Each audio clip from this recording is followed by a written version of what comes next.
دین vibes, دین کی آواز۔ جن کے کرنے سے انسان کا خاتمہ اچھا ہوتا ہے اسے کلمے پہ موت آتی ہے۔ تو آج وہ 10 باتیں آپ کے سامنے بتائی جائیں گی، امید ہے کہ آپ اسے گوش ہوش کے ساتھ سنیں گی، نوٹ کریں گی اور پھر ان پر آپ ہمیشہ پریکٹس کریں گے۔ سب سے پہلا عمل جس کے کرنے سے انسان کو آخری وقت میں کلمہ نصیب ہوتا ہے وہ ہے غیر محرم سے اپنی نظر کو بچانا۔ نبی علیہ الصلوۃ والسلام نے ارشاد فرمایا، النظر سہم من سہام ابلیس، کہ نظر شیطان کے تیروں میں سے ایک تیر ہے، مسموم، زہریلا تیر، من ترکہا مخافتی، جس نے میرے خوف سے اس بری نظر کو ترک کر دیا، ابدلتہ ایمانا، میں اس کو ایسا ایمان عطا کروں گا، یجد حلاوتہ فی قلبہ، کہ وہ اس کی حلاوت کو اپنے دل میں محسوس کرے گا۔ ملا علی قاری رحمت اللہ علیہ فرماتے ہیں، وقد وردہ، اور یہ لکھا گیا ہے، ان حلاوت الایمان، کہ حلاوت ایمان اذا دخلت قلبا، جب قلب میں داخل ہوتی ہے، لا تخرج منہ ابدا، پھر وہ قلب سے باہر نہیں نکلتی۔ تو آج اسی مجلس میں یہ نیت کر لیجئے کہ اے پروردگار عالم، آج کے بعد ہم کسی بھی غیر محرم مرد کی طرف کبھی بری نظر نہیں ڈالیں گے۔ اور کئی مرتبہ شیطان دھوکہ دیتے ہیں، آپ بری نظر سے تو نہیں، ویسے ہی دیکھ رہی ہیں۔ ہر ارادے کی نظر جو غیر محرم پر ڈالی جاتی ہے وہ شہوت کی ہی ہوتی ہے، بندہ محسوس کرے یا نہ کرے۔ تو اس لیے یہ نیت کیجئے کہ آج کے بعد ہم نے غیر محرم کی طرف نظر اٹھانی ہی نہیں۔ اس عمل کی وجہ سے آخری وقت میں کلمہ نصیب ہوگا۔ اسی لیے حلاوت ایمان کی علامتیں لکھی ہیں کہ استلذاذ الطاعات، جب دل میں ایمان کی حلاوت آ جاتی ہے تو عبادات کے اندر بندے کو لذت مل جاتی ہے، تلاوت کرنے کو جی چاہتا ہے، نماز پڑھنے کو جی چاہتا ہے، انسان کا عبادت میں، نیکی میں جی لگتا ہے۔ ایثارھا علی جمیع الشہوات، اور تمام قسم کی شہوات کو چھوڑ دینا بندے کو آسان نظر آتا ہے۔ تحمل المشاق فی مرضات اللہ، اور اللہ کی جو پسندیدہ چیزیں ہیں ان کو کرتے ہوئے جو مجاہدہ ہے اس کو برداشت کرنے کی عادت ہو جاتی ہے۔ پھر فرمایا کہ الرضا بالقضاء فی جمیع الحالات، ہر قسم کے حالات میں اللہ کی قضاء پر بندے کو رضا نصیب ہو جاتی ہے۔ تو پہلا عمل تھا بد نظری سے پرہیز۔ یہ بد نظری فزیکلی بھی ہو سکتی ہے کہ آپ پریکٹیکلی کسی مرد کی طرف دیکھیں، اور یہ ٹی وی کی سکرین پر بھی ہو سکتی ہے کہ آپ ٹی وی کی سکرین پر کسی غیر مرد کو دیکھیں، بات برابر ہی ہے۔ دوسرا عمل جس سے کہ آخری وقت میں کلمہ نصیب ہوتا ہے، فرمایا مسواک کرنا۔ یہ مسواک کرنا جیسے مردوں کے لیے سنت ہے، عورتوں کے لیے بھی سنت ہے۔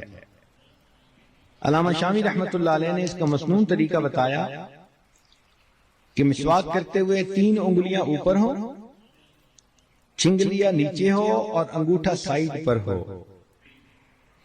وہ فرماتے ہیں مسواک کے بارے میں، من منافعہ، مسواک کے فوائد میں سے یہ بھی ہے، تذکیر الشہادت عند الموت، موت کے وقت بندے کو کلمہ یاد آ جاتا ہے۔ رزقنا اللہ تعالی بمنہ وکرمہ، حدیث پاک میں آتا ہے جو بندہ اہتمام کے ساتھ مسواک کرتا ہو، ملک الموت آتے ہیں اور 2 کام کرتے ہیں، شیطان کو اس سے مار کے دور بھگا دیتے ہیں اور اس بندے کو کلمہ یاد دلا دیتے ہیں۔ یہ کتنا بڑا انعام ہے کہ ملک الموت ہی بندے کو یاد دلا دیں کہ تیرے جانے کا وقت قریب آ گیا۔ تو مسواک کی بھی پابندی کریں۔ تیسرا، ایمان پر شکر ادا کرنا کہ ہم نے کلمہ پڑھا، ہم مسلمان ہیں، اب اس ایمان پر ہم اللہ رب العزت کا شکر ادا کریں کہ اللہ تیرا شکر ہے تو نے ہمیں ایمان کی دولت عطا فرمائی۔ اس کی اصول یہ ہے لَإِن شَكَرْتُمْ لَأَزِيدَنَّكُمْ، اللہ تعالیٰ فرماتے ہیں اگر تم میری نعمتوں کا شکر ادا کرو گے ہم اپنی نعمتیں تمہیں اور زیادہ عطا کریں گے۔ تو جو ایمان پہ شکر ادا کرتا ہوگا اللہ تعالیٰ آخری وقت میں اس نعمت سے محروم نہیں فرمائیں گے۔ چوتھا عمل صدقہ خیرات کرنا۔ حدیث مبارکہ ہے، مشکات شریف کی روایت ہے، ان الصدقۃ تطفئ غضب الرب، کہ بے شک صدقہ اللہ کے غضب کو مٹا دیتا ہے، بجھا دیتا ہے، وتدفع میتۃ السوء، اور بری موت سے بندے کو بچا لیتا ہے۔ ملا علی قاری رحمۃ اللہ فرماتے ہیں کہ ای تمنع انزال المکروہ والبلاء فی الحال، کہ یہ عام حال میں مصیبتوں سے اور ناپسندیدہ احوال سے بندے کو بچاتا ہے، وتدفع سوء الخاتمۃ فی المآل، اور موت کے وقت بری موت سے بندے کو بچا لیتا ہے۔ تو صدقہ خیرات جتنا بھی ہو اللہ کے راستے میں کریں، اپنے خامن سے اجازت لیں۔ ضروری نہیں ہوتا کہ ایک بندہ $10,000 نکالے تو اس کو صدقہ کہتے ہیں۔ آپ نے $1 بھی اللہ کے راستے میں اگر نکالا تو اس پر بھی صدقے کا ثواب ملے گا۔ حدیث پاک میں آتا ہے کہ قیامت کے دن کچھ ایسے بھی خوش نصیب ہوں گے، ایک مٹھی جو اللہ کے راستے میں خرچ کرنے پر اللہ ان کو جنت عطا فرما دیں گے۔ پانچواں، اہل اللہ کے ساتھ بیعت کا تعلق ہونا، قلبی تعلق ہونا، ان کی صحبت نصیب ہونا۔ اس کی وجہ یہ کہ اللہ رب العزت کے پیارے حبیب صلی اللہ علیہ وسلم نے فرمایا ہم رجال لا یشقى جلیسہم، یہ وہ لوگ ہیں کہ جن کے پاس بیٹھنے والا کبھی بدبخت نہیں ہوتا۔ اور بدبخت تو وہی ہوتا ہے کہ جس کو آخری وقت میں کلمہ نصیب نہ ہو۔ تو اس حدیث پاک سے بھی ثابت ہوتا ہے کہ اس تعلق کی وجہ سے اللہ رب العزت آخری وقت میں کلمہ نصیب فرما دیتے ہیں۔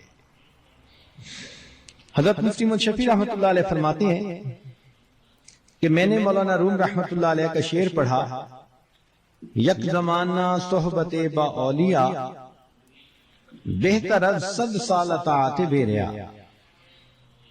کہ اللہ والوں کی تھوڑی دیر کی صحبت 100 سال کی بے ریا عبادت سے بہتر ہے۔ تو فرماتے ہیں کہ میرے ذہن میں ایک سوال پیدا ہوا کہ اگر 100 سال کی عبادت سے بہتر ہے یہ کہتے تو ماننے والی بات تھی، مگر انہوں نے تو فرمایا کہ 100 سال کی بے ریا عبادت سے بہتر ہے۔ چنانچہ میں نے حضرت تھانوی رحمۃ اللہ کی خدمت میں عرض کیا کہ حضرت یہ شاید لوگ بہت افراط و تفریط کے مرتکب ہوتے ہیں، مجھے لگتا ہے کہ مولانا روم رحمۃ اللہ علیہ سے بھی اس پوائنٹ پر کچھ ایسا ہی معاملہ ہوا کہ انہوں نے فرمایا کہ اہل اللہ کی ایک لمحہ کی صحبت 100 سال کی بے ریا عبادت سے بہتر ہے۔ تو حضرت تھانوی رحمۃ اللہ علیہ نے فرمایا کہ اس شعر کو میں پڑھوں؟ جی حضرت پڑھیں۔ تو حضرت نے پڑھا یک زمانہ صحبت با اولیاء، بہتر از 1,00,000 سال اطاعت بے ریا، کہ اہل اللہ کی ایک لمحہ کی صحبت 1,00,000 سال کی بے ریا عبادت سے بہتر ہے۔ تو میں نے کہا کہ حضرت 100 سال مجھے سمجھ نہیں آ رہے تھے، آپ نے تو الٹا 1,00,000 سال کی بات کر دی۔ تو پھر حضرت نے اس کا تحقیقی جواب دیا، فرمایا کہ دیکھو کوئی بندہ 1,00,000 سال کی عبادت کر لے، کیا اس کے پاس گارنٹی ہے کہ اس کو کلمے پہ موت آئے گی؟ میں نے کہا نہیں، فرمان لگے ہمارے سامنے شیطان کی مثال موجود ہے کہ اس نے زمین کے چپے چپے پہ سجدے کیے، لاکھوں سال اس نے اللہ کی عبادت کی، لیکن آخری وقت میں اللہ کے دربار سے دھتکار دیا گیا اور یہ مرتد بن گیا۔ بلم باور کی مثال ہے، 300 سال اس نے عبادت کی تھی، لیکن آخری وقت میں اس کا انجام برا ہوا، قرآن مجید میں موجود ہے۔ تو معلوم ہوا کہ جتنی مرضی کوئی عبادت کر لے، انجام کے بارے میں کوئی گارنٹی نہیں دی جا سکتی۔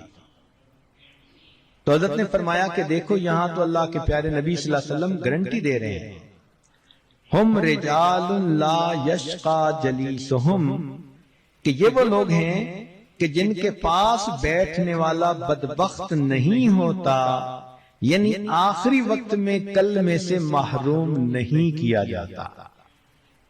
تو پھر تو ان کی ایک لمحے کی صحبت واقعی لاکھ سال کی عبادت پر فضیلت رکھتی ہے۔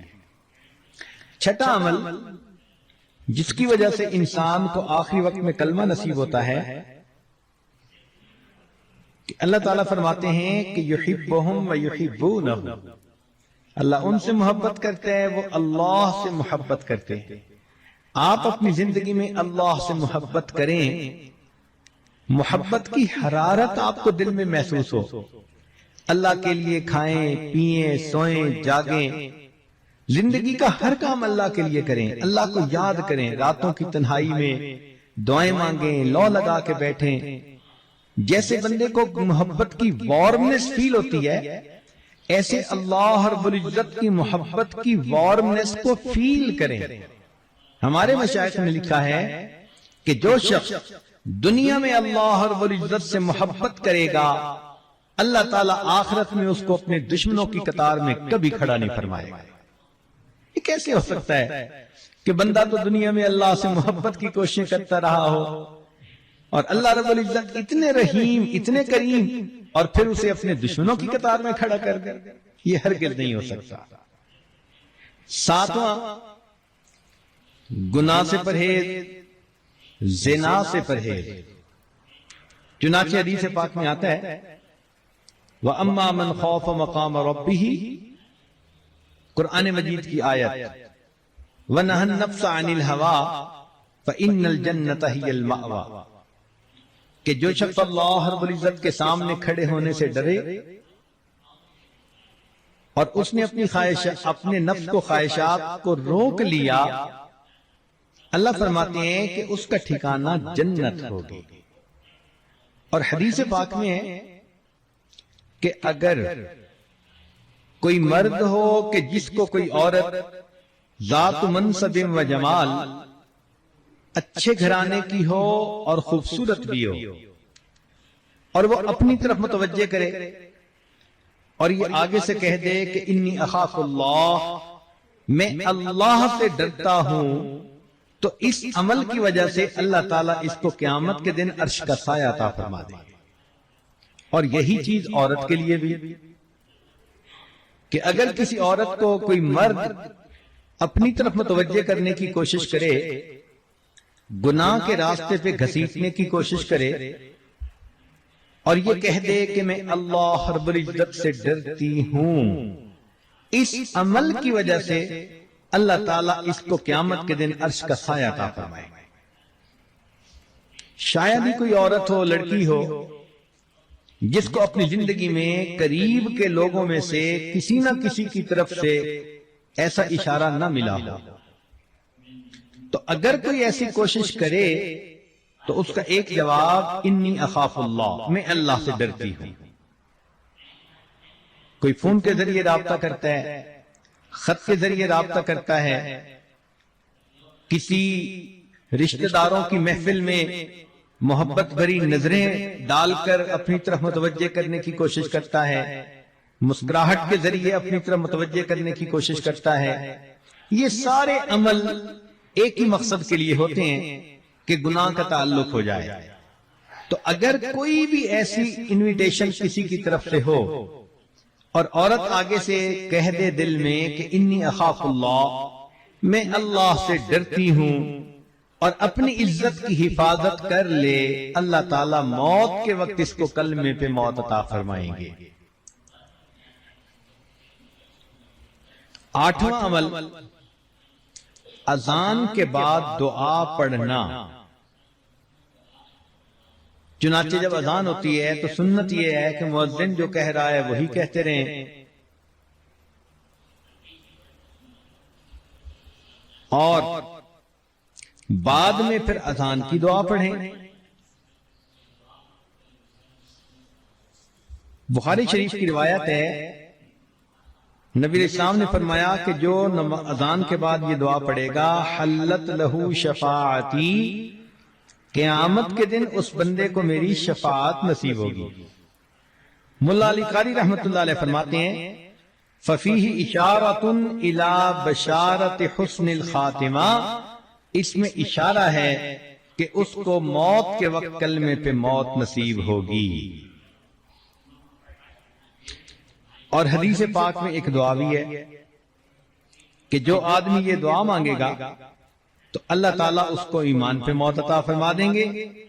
اور وہ دعا بہت چھوٹی سی ہے، دن میں بھی مانگے رات میں بھی، اللہم بارک لنا فی الموت وفی ما بعد الموت۔ اللہ تعالیٰ سے یہ دعا مانگیں کہ یا حی یا قیوم برحمتک استغیث۔ کلمے کی کثرت کریں، اس لیے کہ زندگی میں جو عورت کلمے کی کثرت کرے گی، ہر وقت اپنی زبان پہ لا الہ الا اللہ، لا الہ الا اللہ، لا الہ الا اللہ پڑھتی رہے گی، تو پھر آخری وقت میں اس کلمے کا پڑھنا اس کے لیے آسان ہوگا۔ خواجہ فرید بن عطار رحمت اللہ علیہ فرماتے ہیں، میں نوجوانی میں عطر کی دکان تھی اور میری ہزاروں شیشیاں ہوتی تھیں جن میں عطر پڑا ہوتا تھا۔ ایک دن بڑے میاں آئے اور آ کر میری ان شیشیوں کو بڑے حیرانی سے دیکھنے لگ گئے۔ میں نے کہا بڑے میاں کیا دیکھ رہے ہیں؟ وہ کہنے لگے یہ دیکھ رہا ہوں کہ تیری جان اتنی شیشیوں میں اٹکی ہوئی ہے، یہ کیسے نکلے گی؟ مجھے بڑا غصہ آیا۔ میں نے کہا کہ جیسے آپ کی نکلے گی ویسے میری نکلے گی۔ تو جب میں نے یہ الفاظ کہے تو وہ آگے سے کہنے لگے کہ اچھا بھائی میری تو ایسے نکلے گی۔ یہ کہہ کر میرے سامنے وہ زمین پر لیٹ گئے اور اوپر اپنے رومال ڈال لیا۔ میں سمجھا کہ شاید ویسے ہی مجھے کر کے دکھا رہے ہیں، جب قریب جا کے دیکھا تو ان کی موت آ چکی تھی۔ تو جنہوں نے محنت کی ہوتی ہے پھر ان کو آخری وقت میں یوں کلمے پہ موت آتی ہے۔ شیخ سیدی رحمت اللہ علیہ فرماتے ہیں کہ ہم بیٹھے ہوئے تھے ایک کنویں کے قریب، ایک آدمی آیا اور ہم سے کہتا ہے کہ بھئی کوئی اچھی جگہ ہے جہاں انسان مر سکے۔ ہم بڑے حیران ہوئے اس کی بات کو سن کر، تو میں نے کنویں کی طرف اشارہ کر دیا کہ یہ اچھی جگہ ہے، سایہ دار بھی ہے، پانی بھی ہے۔ کہنے لگے ہمارے سامنے وہ بندہ وہاں گیا، اس نے جا کر وضو کیا، نماز پڑھی اور نماز پڑھ کے لیٹ گیا۔ کافی دیر کے بعد ہم اٹھے نماز پڑھنے کے لیے، تو ہم نے کہا چلو بھئی اس کو بھی جگاؤ، یہ جماعت میں شریک ہو جائے۔ کہنے لگے جب اس کو جگانے لگے تو دیکھا کہ وہ تو اپنے رب کو پیارا ہو چکا۔ تو جنہوں نے نیکی پر زندگیاں گزاری ہوتی ہیں پھر ان کو آخری وقت میں یوں موت آتی ہے۔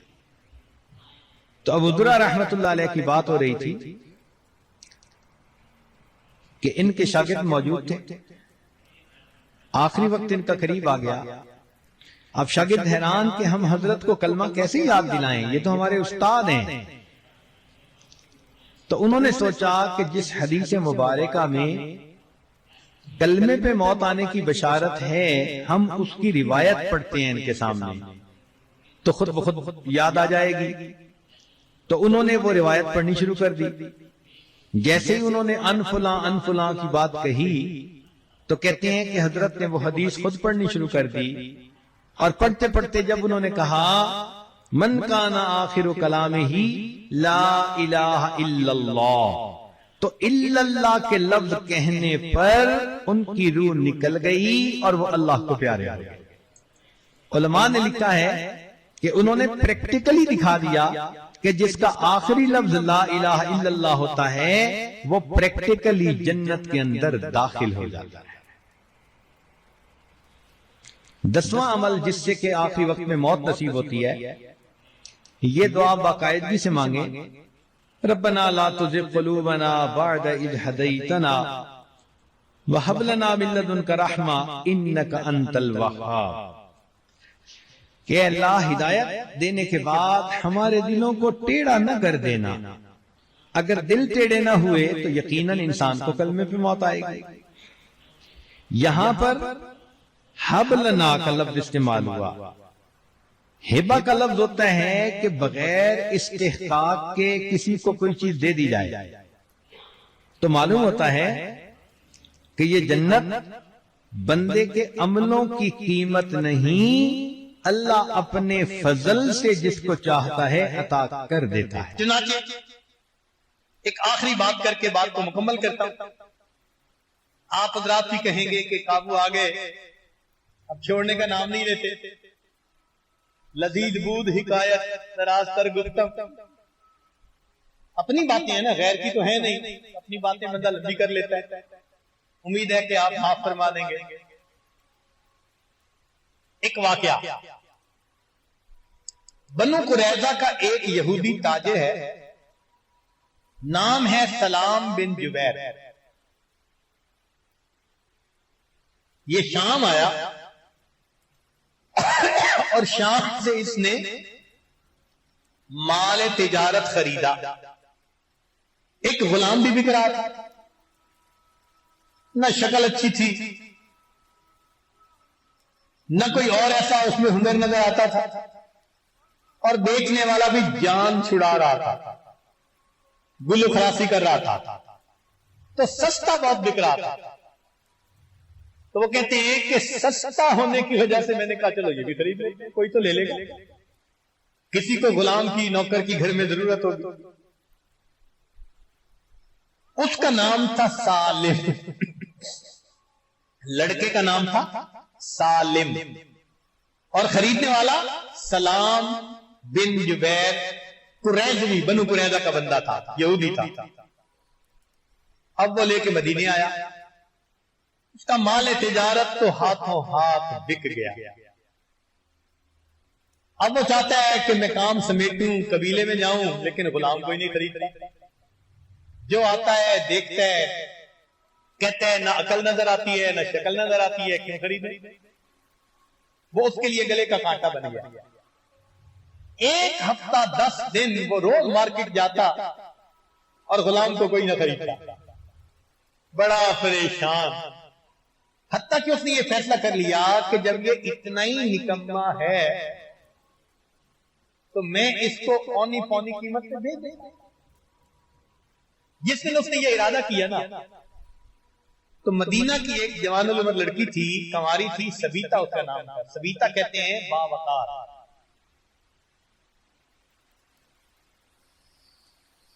وہ گزر رہی تھی اور اس نے کئی مرتبہ اس غلام کو اسی طرح بازار میں دھوپ میں کھڑے دیکھا تھا۔ وہ جوان بچی تھی، عورت ذات تھی، دل نرم تھا، رحم آ گیا۔ اس نے پوچھا سلام سے کہ اس لڑکے کو تم بیچنا چاہتے ہو؟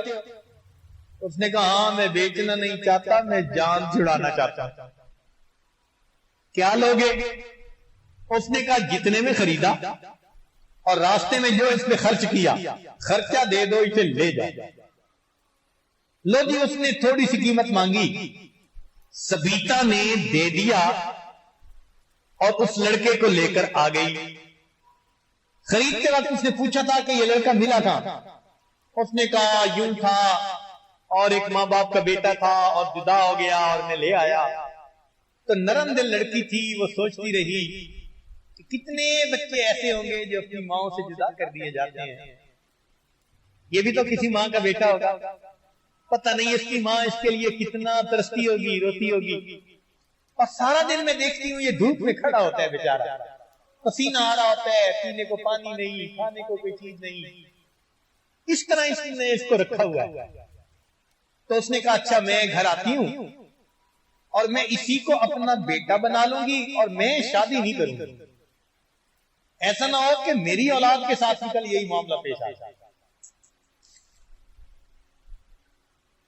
سبیتا نے اس بچے کو اپنے گھر میں جیسے بیٹے کو پالتے ہیں اس طرح پالنا شروع کیا. چنانچہ بچے کو اچھی غذا ملی، محبت ملی، تو وہ تو بھوکا تھا محبت کا. اب اس کے اندر کانفیڈنس آتا گیا، اس کی گروتھ ہونی شروع ہو گئی، باڈی بھی اچھی ہوتی گئی، اس کی صلاحیتیں بھی کھلتی گئی. وہ ڈپریشن میں سے نکل آیا، تر و تازہ چہرہ ہو گیا. اتنے میں مکہ مکرمہ کا ایک قبیلہ، وہ بھی شام گیا ہوا تھا تجارت کے لیے،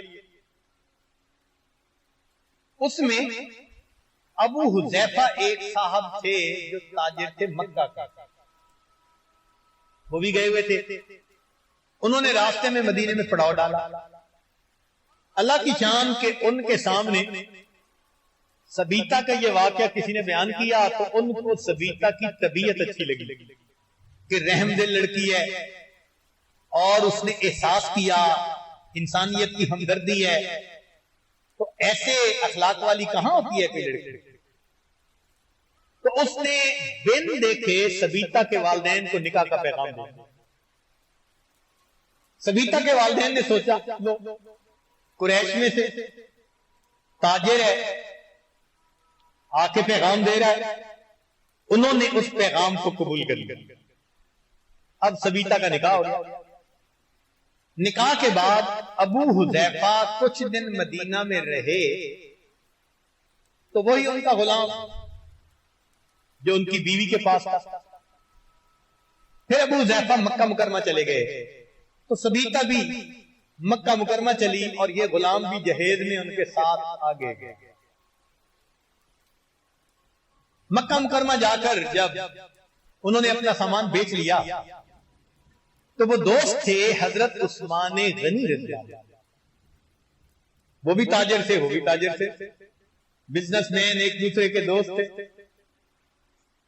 انہوں نے یہ محسوس کیا کہ میرے یہ جو تاجر دوست ہیں نا یہ مجھ سے ملتے نہیں، کنی کترا جاتا.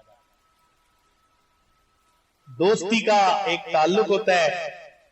ابو حذیفہ نے سوچ لیا کہ عثمان اگر مجھے نہیں ملے گا تو میں اس کے گھر اس کو جا کے مناؤں گا، پوچھوں گا ناراض کیوں. لو جی وہ عثمان غنی لانو کے گھر آیا. عثمان غنی لانو سے انہوں نے کہا کہ میں آپ میں کچھ ناراضگی کے اظہار دیکھ رہا ہوں، بدلے بدلے میرے سرکار نظر آتے ہیں. ان کا بھائی ہاں اس لیے کہ میرا اور تیرا راستہ مختلف، میں کیا دوستی بڑھاؤں تیرے ساتھ. اس نے کہا کیا مطلب؟ انہوں نے کہا دیکھ تو لات اور منات کی پوجا کرنے والا، میں ایک خدا کی پوجا کرنے والا. یہ سن کے تو ابو حذیفہ کانپ گیا. ہیں بتوں کے خلاف بات کر رہے ہو؟ اس نے کہا ہاں نبی صلی اللہ علیہ وسلم مبعوث ہوئے ہیں اور میں نے اپنے اس آقا کے پیغام پر لبیک کہی ہے اور میں اب مسلمان ہو چکا ہوں، لہذا میرا اور تیرا گزارا نہیں. اب حذیفہ کو محسوس ہوا کہ میرا جگری یار مجھ سے جدا ہو گیا. تو انہوں نے یہ الفاظ کہہ دیے اچھا یار اگر وہ ایسے ہیں کہ انہوں نے تیری زندگی کو بدل دیا تو مجھے بھی ملا. عثمان غنی لانو نے کہا بہت اچھا. چنانچہ عثمان غنی لانو کی دعوت پر سالم بن جبیر ابو حذیفہ نبی علیہ السلام کی خدمت میں آئے. نبی علیہ السلام نے اللہ کا قرآن پڑھا اور قرآن نے دل کی دنیا کو بدل کے رکھے. ابو حذیفہ مسلمان گھر گئے. سبیتا نے دیکھ کر کہا کہ میں جو سکون آج آپ کے چہرے پہ دیکھ رہی ہوں یہ پہلے کبھی نہیں دیکھا. پہلے تو فرسٹریشن، کیا مسئلہ؟ کہنے لگے کہ میں مسلمان ہو گیا ہوں. وہ نیک دل بچی تھی، اس نے کہا اچھا پھر میں بھی مسلمان ہوں. سبیتا نے بھی اسلام قبول کر لیا. اللہ کی شان دیکھیں کہ اسلام قبول کرنے کے بعد اس نے نبی علیہ السلام کی باتیں، تعلیمات سننی شروع کی. ایک مرتبہ نبی علیہ السلام نے فرمایا کہ جو غلام آزاد کرے گا اس کو یہ ثواب ملے گا. لو سبیتا گھر آئی اور اس نے کہا اس بچے کو، سالم کو کہ بھائی اللہ کے نبی صلی اللہ علیہ وسلم نے غلام کو آزاد کرنے کی فضیلت بتائی ہے، میں تجھے اللہ کے راستے میں آزاد کرتی ہوں، جہاں جانا ہے چلا جائے۔ اب وہ بچہ پریشان کہ میں کہاں جاؤں، میرا تو کوئی ہے نہیں۔ تو خامن کے دل میں بات آئی، پہلے بیوی نے رحم کیا تھا اور اس کو خرید لیا تھا، اب اس نے آزاد کیا ہے تو میں اس کو کیوں دور جانے دوں۔ اب حذیفہ کہنے لگے کہ چلو میں آج سے آپ کو اپنا منہ بولا بیٹا بناؤں گا۔ لو جی، اب ان کا نام سالم ابن حذیفہ پڑ گیا۔ سالم ابن حذیفہ پڑ گیا، اس نے بھی کلمہ پڑھ لیا کیونکہ نوجوان بچہ تھا، ابتدائی عمر تھی، جوانی کی وقت تھا، یہ نبی علیہ السلام کی خدمت میں رہتا، وہاں رہتے ہوئے اس نے قرآن سیکھنا شروع کیا، علم سیکھنا شروع کیا۔ علم اس نے اتنا سیکھا کہ جب مہاجرین نے مدینہ طیبہ ہجرت کی تو مدینہ کے لوگوں کو امامت کے لیے اپنے سے بہتر قرآن کرنے والا اس سالم بن حذیفہ سے کوئی نظر نہیں آتا۔ عمر رضی اللہ عنہ موجود ہیں، کتابوں میں لکھا ہے عمر بن الخطاب کی موجودگی میں ان کو مصلی کے اوپر امامت کے لیے کھڑا کیا گیا۔ اب جب یہودی دیکھتے سلام بن جبیرہ نکلا تو اس کی نظر پڑی سالم بن حذیفہ، کہتے یہ تو وہی بچہ، خریدتا کوئی نہیں تھا، میں نے وہاں پر اتنے تھوڑے داموں سے خریدا، مدینے آ کے میں مصیبت میں پھنس گیا، کوئی لیتا نہیں تھا، منہ کو نہیں لگاتا تھا، گری چیز کی مانند تھا، کوئی اس کی قیمت نہیں تھی، یہ بچہ مسلمانوں کا امام۔ جب اس نے پوچھا کہ امام کیوں بنایا تو جواب ملا کہ ہم میں سے یہ اللہ کے قرآن کو زیادہ بہتر سیکھتے۔ علم انسان کو غلامی کی گڑھے سے نکال کر بالآخر امامت کے مصلی پہ کھڑا کر گیا۔ ہم اگر آج زندگی کے اندر پریشان آ لیں، پریشانیوں کے گڑھے میں دھسے ہوئے ہیں، دلدل میں دھسے ہوئے ہیں، عبادت کے راستے سے علم حاصل کریں، پھر دیکھیں اللہ رب العزت ہمیں کیسے عزتوں کے تاج پہناتے ہیں۔ اللہ تعالی ہمیں علم نافع عطا فرما دے، ہمارے پچھلے گناہوں کو اللہ معاف فرما کر پوری زندگی اس علم پر عمل کرنے کی اور اسی کو پورے عالم میں پھیلانے کی توفیق عطا فرمائے۔ وآخر دعوانا ان الحمد للہ رب العالمین۔ تھوڑی دیر کے لیے مراقبہ کر لیجئے، آنکھوں کو بند کر لیجئے، سب کو جھکا لیجئے، دنیا اور جو کچھ دنیا میں ہے اس سے ہٹ کے اللہ رب العزت کی یاد میں ڈوب جائے۔ لا الہ الا اللہ محمد رسول اللہ سبحان ربی العلی اللہم صلی علی سیدنا محمد وعلی آل سیدنا محمد مبارک وسلم۔ اے مالک، ہم آپ کے عاجز مسکین بندے ہیں، ہمارے گناہوں کو معاف فرما، خطاؤں سے درگزر فرما، عیبوں کی پردہ پوشی فرما۔ اللہ ہماری نگاہوں کو پاک فرما، دلوں کو صاف فرما، سینوں کو اپنی محبت سے لبریز فرما، اپنے عشق کی آتش ہمارے سینوں میں پیدا فرما، ہمارے انگ انگ سے اپنے ذکر کو جاری فرما، روئے روئے سے اپنے ذکر کو جاری فرما، ہڈی ہڈی بوٹی بوٹی میں اپنی محبت پیدا فرما۔ اے میرے مولا، ہم نے جو گناہ کیے ارادے سے وہ سب معاف فرما، جو بنا ارادے کے ہوئے وہ معاف فرما، جو محفل میں ہوئے معاف فرما، جو تنہائیوں میں ہوئے معاف فرما، جو دن میں ہوئے معاف فرما، جو راتوں میں ہوئے معاف فرما، جو یاد ہیں وہ بھی معاف فرما، جو گناہ کر کے بھول گئے وہ گناہ بھی معاف فرما۔ اللہ معصیت کی ذلت سے محفوظ فرما، ہمیں طاعت کی عزت نصیب فرما، قیامت کے دن کی ذلت و رسوائی سے دور فرما۔ میرے مولا، ہم اپنے قصور کا اقرار کرتے ہیں، اے کریم ہمیں اپنے در سے خالی نہ لوٹا دیجیے، ہمیں محروم نہ کر دیجیے۔ اللہ جو آپ کے دروازے سے خالی جاتا ہے وہ بھی بدبخت کہلاتا ہے۔ اللہ اٹھے ہاتھوں کی لاج رکھ لیجیے۔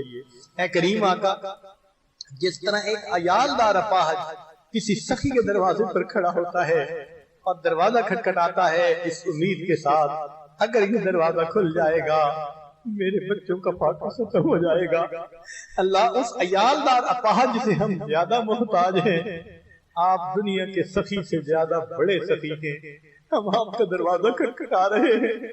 اللہ بنی اسرائیل کے 3 بندوں نے تو عمل دے کر آپ کا دروازہ کھٹکھٹایا تھا، ہم وہ گنہگار ہیں جو فقط آپ کی رحمت کا سہارا لے کر آپ کا دروازہ کھٹکھٹا رہے ہیں۔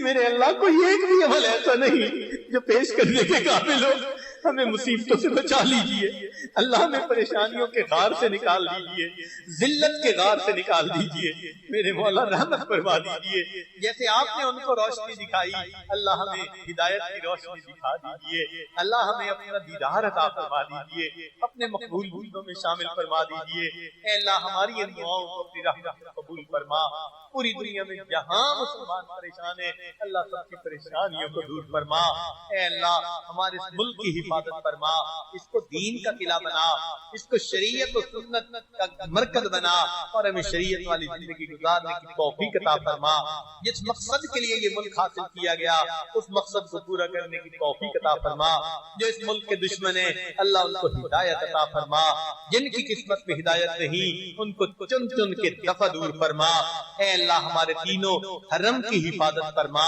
پوری دنیا میں جہاں بھی مسلمان پریشان ہیں اللہ سب کی حفاظت فرما، مدارس عربیہ کی حفاظت فرما، دعوت و تبلیغ کے کام کی حفاظت فرما، جہاں اللہ اللہ ہوتی ہے ان خانقاہوں کی حفاظت فرما، اقامت دین کی کوششوں کی حفاظت فرما، دین کے شعبے میں جہاں بھی جس طرح سے بھی کام ہو رہا ہے اللہ شرف قبولیت عطا فرما، اے اللہ اپنی رحمت سے ہمیں اس دنیا سے ایمان کے ساتھ اپنے وقت پر رخصت ہونے کی توفیق عطا فرما، میرے مولا جو مانگا وہ بھی عطا فرما، جو مانگنا چاہیے تھا نہیں مانگ سکے وہ بھی عطا فرما، اے اللہ اس مجمع میں دور قریب سے علماء طلباء صلحاء تشریف لائے ہیں، ان حضرات کا چل کے آنا قبول فرما، اے اللہ ان کے اٹھے ہاتھوں کو قبول فرما، میرے مولا مہربانی کا معاملہ فرما، ہماری ان دعاؤں کو اپنی رحمت سے قبول فرما، ربنا تقبل منا انک انت السمیع العلیم وتب علینا انک انت التواب الرحیم، صلی اللہ تعالی علی حبیبہ